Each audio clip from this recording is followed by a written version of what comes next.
Mwanzo sura ya 19 mstari wa kwanza hadi wa 29. Kuangamizwa kwa Sodoma na Gomora. Basi wale malaika wawili wakaja Sodoma jioni, na Lutu alikuwa amekaa mlangoni pa Sodoma. Lutu akawaona, akaondoka akaenda kuwalaki. Akainama kifudifudi. Akasema, Bwana zangu, karibuni na wasihi muingie nyumbani mwa mtumwa wenu, mkalale, mkanawe miguu yenu, hata asubuhi mwondoke na mapema mkaende zenu. Wakasema, sivyo, lakini tutakaa uwanjani usiku kucha. Akawasihi sana, nao wakaja wakaingia nyumbani mwake. Akawafanyia karamu, akawapikia mikate isiyochachwa, nao wakala. Hata kabla hawajalala, watu wa mji, wenyeji wa Sodoma, wakaizunguka nyumba, vijana kwa wazee, watu wote waliotoka pande zote. Wakamwita Lutu, wakamwambia, wapi wale watu waliokuja kwako usiku huu? Uwatoe kwetu tupate kuwajua. Lutu akawatokea mlangoni, akafunga mlango nyuma yake. Akasema, basi nawasihi ndugu zangu, msitende vibaya hivi. Tazama, ninao binti wawili ambao hawajajua mtu mume.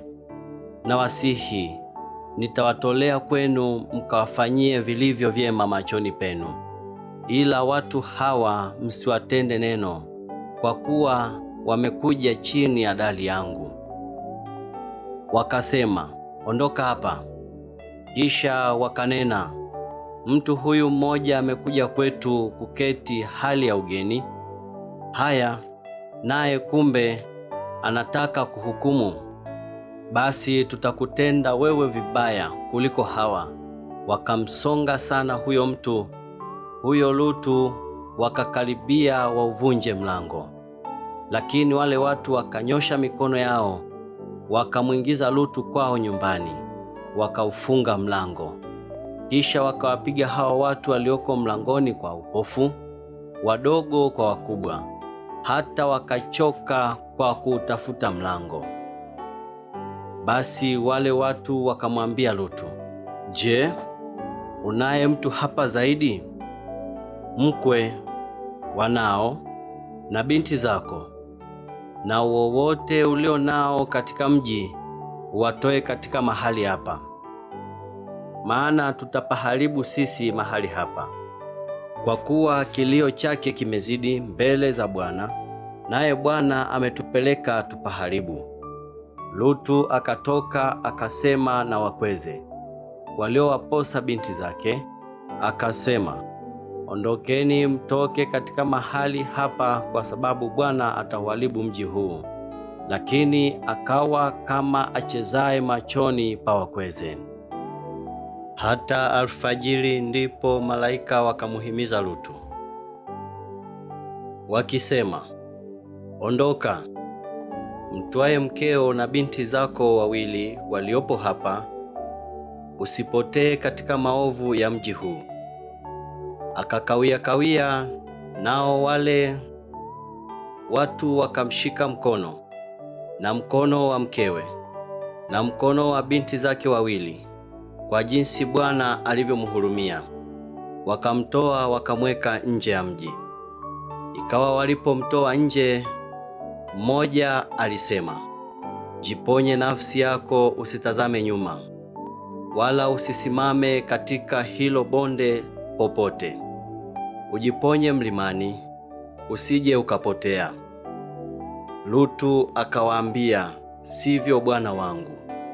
Tazama, mtumwa wako ameona kibali machoni pako, nawe umezidisha rehema zako ulizonifanyia kwa kuponya nafsi yangu. Nami siwezi kukimbilia mlimani nisipatwe na yale mabaya nikafa. Basi mji huu ukaribu, niukimbilie, nao ni mdogo. Nijiponye sasa huko, sio mdogo. na nafsi yangu itaishi. Akamwambia, tazama, nimekukubali hata kwa neno hili, kwamba sitauangamiza mji huo uliounena. Hima ujiponye huko, maana siwezi kufanya neno lolote hata uingiapo humo. Kwa hiyo jina la mji ule likaitwa Soari. Jua lilipokuwa limechomoza juu ya nchi, Lutu alipoingia Soari, ndipo Bwana akanyesha juu ya Sodoma na juu ya Gomora kiberiti na moto toka mbinguni kwa Bwana. Akaangusha miji hiyo na bonde lote, na wote waliokaa katika miji hiyo, na yote yaliyomea katika nchi ile. Lakini mkewe Lutu akatazama nyuma yake, akawa nguzo ya chumvi. Ibrahimu akatoka asubuhi kwenda mahali aliposimama mbele za Bwana, naye akatazama upande wa Sodoma na Gomora na nchi yote ya hilo bonde. Akaona na tazama, moshi wa nchi ukapanda kama moshi wa tanuru. Ikawa Mungu alipoiharibu miji ya bondeni, Mungu akamkumbuka Ibrahimu, akamtoa Lutu katika maangamizi alipoiangamiza miji hiyo aliyoikaa Lutu.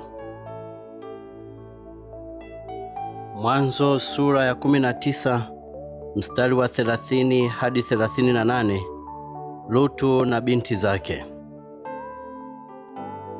Lutu akapanda kutoka Soari akakaa mlimani, na binti zake wawili pamoja naye, kwa sababu aliogopa kukaa katika Soari. Akakaa katika pango, yeye na binti zake wawili. Yule mkubwa akamwambia mdogo, baba yetu ni mzee, wala hakuna mtu mume katika nchi atuingilie kama ilivyo desturi ya dunia yote.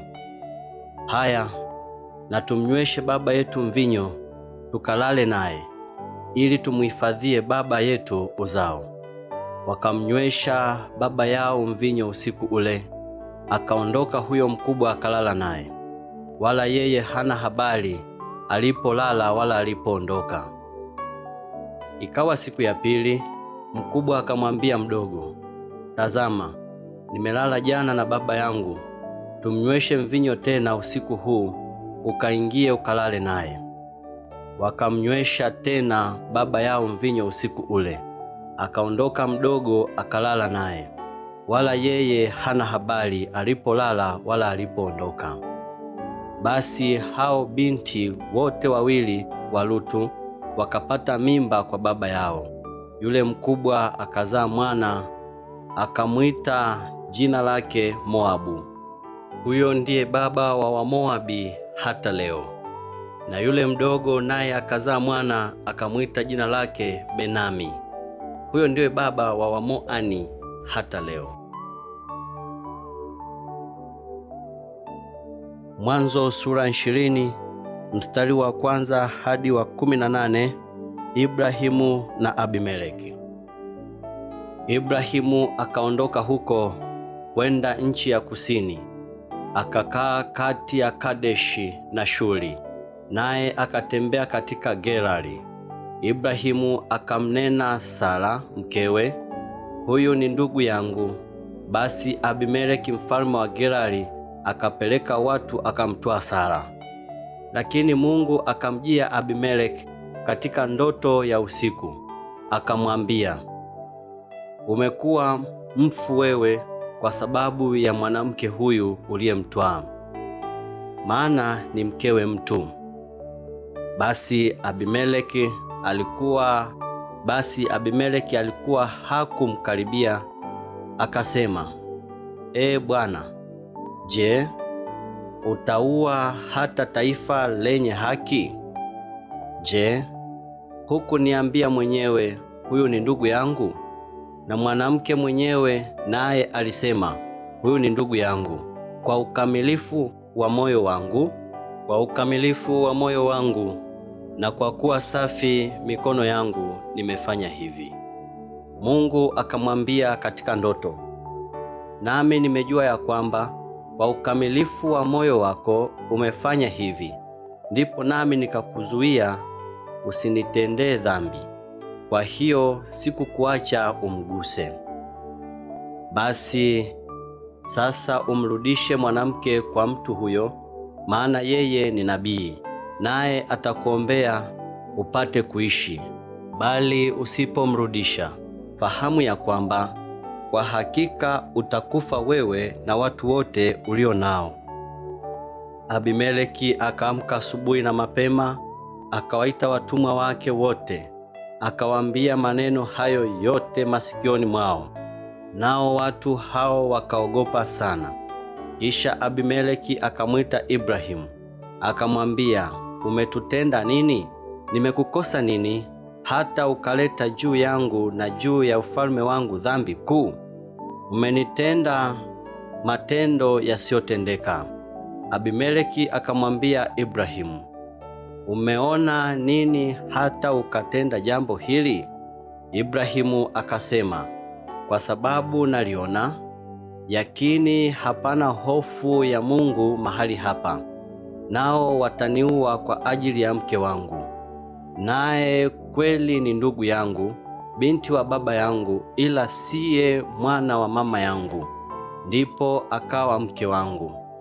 Ikawa hapo Mungu aliponisafirisha kutoka nyumba ya baba yangu, nikamwambia, hii ndiyo fadhili yako utakaonifanyia kila mahali tuingiapo, useme huyu ni ndugu yangu. Basi Abimeleki akatwaa kondoo na ng'ombe na watumwa na wajakazi, akampa Ibrahimu, akamrudishia Sara mkewe. Abimeleki akasema, nchi yangu iko mbele yako, kaa upendapo. Naye akamwambia Sara, tazama, nimempa ndugu yako fedha 1000. Itakuwa kifunika macho kwako mbele ya wote walio pamoja nawe, nawe utakuwa na haki mbele ya watu wote. Ibrahimu akamwomba Mungu, Mungu akamponya Abimeleki na mkewe na wajakazi wake, nao wakazaa wana. Maana Bwana alikuwa ameyafunga matumbo ya watu wa nyumbani mwa Abimeleki wasizae kwa ajili ya Sara mkewe Ibrahimu. Mwanzo sura 21 mstari wa 1 hadi wa 7. Isaka mwana wa ahadi. Bwana akamjia Sara kama alivyonena, na Bwana akamfanyia kama alivyosema.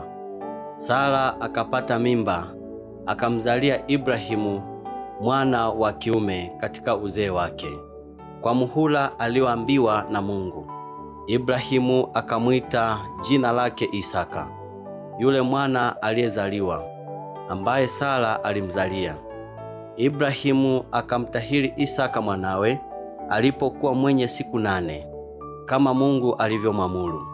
Naye Ibrahimu alikuwa mtu wa miaka 100 alipozaliwa mwana wake Isaka. Sara akasema, Mungu amenifanyia kicheko, kila asikiaye atacheka pamoja nami. Akasema, ni nani angemwambia Ibrahimu, Sara atanyonyesha wana? Maana nimemzalia mwana katika uzee wake. Mwanzo sura 21 mstari wa 8 hadi wa 21. Hajiri na Ishmaeli. Mtoto akakuwa akaachishwa kunyonya. Ibrahimu akafanya karamu kuu siku ile Isaka alipoachishwa kunyonya. Sara akamwona yule mwana wa Hajiri Misri, ambaye alimzalia Ibrahimu, anafanya dhihaka. Kwa hiyo akamwambia Ibrahimu, mfukuze mjakazi huyu na mwanawe, maana mwana wa mjakazi hatarithi pamoja na mwanangu Isaka. Na neno hilo lilikuwa baya sana machoni pa Ibrahimu kwa ajili ya mwanawe. Mungu akamwambia Ibrahimu, neno hili lisiwe baya machoni pako kwa ajili ya huyo mwana na huyo mjakazi wako. Kila akwambialo Sara, kila kuambialo Sara, sikiza sauti yake, kwa maana katika Isaka uzao wako utaitwa, naye mwana wa mjakazi nitamfanya kuwa taifa, maana huyo naye ni uzao wako. Ibrahimu akaamka asubuhi na mapema, akatwaa mkate na kiriba cha maji, akampa Hajiri, akimtwika begani pake, na kijana akamruhusu, naye akatoka akapotea katika jangwa la Beersheba. Yale maji yakaisha katika kiriba, akamlaza kijana chini ya kijiti kimoja. Akaenda akakaa akimkabili mbali naye kadiri ya mtupo wa mshale, maana alisema, nisimwone kijana akifa. Naye akakaa akimkabili, akapaza sauti yake akalia. Mungu akasikia sauti ya kijana. Malaika wa Mungu akamwita Hajiri kutoka mbinguni, akamwambia, una nini Hajiri? Usiogope, maana Mungu amesikia sauti ya kijana huko aliko. Ondoka, ukamwinue kijana, ukamshike mkononi mwako, kwa kuwa nitamfanya kuwa taifa kubwa.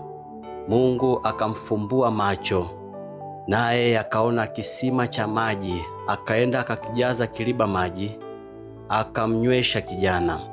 Mungu akawa pamoja na huyo kijana, naye akakuwa, akakaa katika jangwa, akawa mpiga upinde. Akakaa katika jangwa la Parani, mama yake akamtwalia mke katika nchi ya Misri.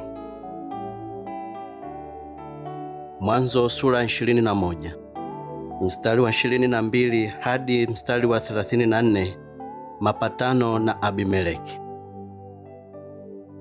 Ikawa wakati ule Abimeleki na Fikoli mkuu wa jeshi lake wakamwambia Ibrahimu wakinena, Mungu yu pamoja nawe katika yote unayotenda. Basi sasa uniapie kwa Mungu ya kuwa hutanitenda hila, wala mwanangu, wala mjukuu wangu, lakini kwa kadiri ya fadhili niliyokutendea utanitendea mimi na nchi hii ambayo umetembea ndani yake. Ibrahimu akasema, nitaapa. Kisha Ibrahimu akamlaumu Abimeleki kwa sababu ya kisima cha maji ambacho watumwa wa Abimeleki wamekinyang'anya. Abimeleki akasema, mimi sijui ni nani aliyetenda neno hili, wala hukuniambia, wala sikusikia habari hii ila leo tu. Ibrahimu akatwaa kondoo na ng'ombe akampa Abimeleki, nao hao wawili wakafanya mapatano. Ibrahimu akaweka wana kondoo wa kike 7 peke yao. Abimeleki akamwambia Ibrahimu, hawa wana kondoo wa kike 7 uliowaweka peke yao, maana yake nini? Akasema, hawa wana kondoo wa kike 7 utawapokea mkononi mwangu, wawe ushuhuda ya kuwa ni mimi niliyekichimba kisima hiki. Kwa hiyo akapaita mahali pale Beersheba, kwa sababu waliapa huko wote wawili. Basi wakafanya mapatano huko Beersheba, Abimeleki na Fikoli mkuu wa jeshi lake, wakaondoka wakarudi hata nchi ya Wafilisti. Ibrahimu akapanda mkwaju huko Beersheba, akaliita huko jina la Bwana Mungu wa milele. Ibrahimu akakaa hali ya ugeni katika nchi ya Wafilisti siku nyingi. Mwanzo sura ya 22 mstari wa 1 hadi wa 19. Jaribio lingine la imani. Ikawa baada ya mambo hayo, Mungu alimjaribu Ibrahimu akamwambia, Ibrahimu. Naye akasema, mimi hapa.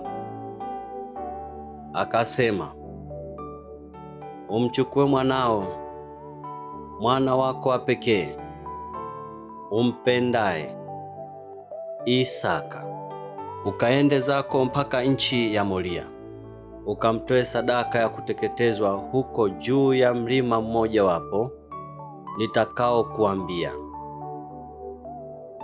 Ibrahimu akaondoka alfajiri, akatandika punda wake, akachukua vijana wawili pamoja naye na Isaka mwanawe, akachanja kuni kwa ajili ya hiyo sadaka ya kuteketezwa. Akaondoka akaenda mpaka mahali alipoambiwa na Mungu. Siku ya tatu Ibrahimu akainua macho yake akapaona mahali pakali mbali. Ibrahimu akawaambia vijana wake, kaeni ninyi hapa pamoja na punda, na mimi na kijana tutakwenda kule tukaabudu na kuwarudia tena.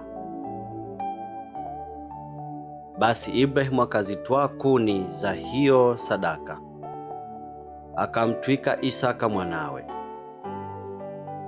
akatwaa moto na kisu mkononi mwake, wakaenda wote wawili pamoja. Isaka akasema na Ibrahimu baba yake, akinena, babangu. Naye akasema, mimi hapa mwanangu. Akasema, tazama, moto upo na kuni zipo, lakini yuko wapi mwana kondoo kwa sadaka ya kuteketezwa? Ibrahimu akasema, Mungu atajipatia mwana kondoo kwa hiyo sadaka, mwanangu. Basi wakaendelea wote wawili pamoja, wakafika mahali pale alipoambiwa na Mungu. Ibrahimu akajenga madhabahu huko, akaziweka tayari kuni, kisha akamfunga Isaka mwanawe, akamweka juu ya madhabahu juu ya zile kuni. Ibrahimu akanyosha mkono wake, akakitwaa kisu ili amchinje mwanawe. Ndipo malaika wa Bwana akamwita kutoka mbinguni, akasema, Ibrahimu, Ibrahimu. Naye akasema, mimi hapa. Akasema, usimnyoshe kijana mkono wako, wala usimtendee neno, kwa maana sasa ninajua ya kuwa unamcha Mungu, iwapo hukunizuilia mwanao wa pekee. Ibrahimu akainua macho yake akaangalia, na tazama, kondoo mume yuko nyuma yake, amenaswa pembe zake katika kichaka. Basi Ibrahimu akaenda akamtwaa huyo kondoo, akamtoa awe sadaka ya kuteketezwa badala ya mwanawe. Ibrahimu akapaita pahali hapo Yehova Yire, kama watu wasemavyo hata leo, katika mlima wa Bwana itapatikana. Malaika wa Bwana akamwita Ibrahimu mara ya pili kutoka mbinguni, akasema, nimeapa kwa nafsi yangu, asema Bwana, kwa kuwa umetenda neno hili, wala hukunizuilia mwanao wa pekee. Katika kubariki nitakubariki, na katika kuzidisha nitauzidisha uzao wako kama nyota za mbinguni na kama mchanga ulioko pwani, na uzao wako utamiliki mlango wa adui zao. na katika uzao wako mataifa yote ya dunia watajibarikia, kwa sababu umetii sauti yangu. Basi Ibrahimu akawarudia vijana wake, wakaondoka, wakaenda zao pamoja mpaka Beersheba. Ibrahimu akakaa huko Beersheba.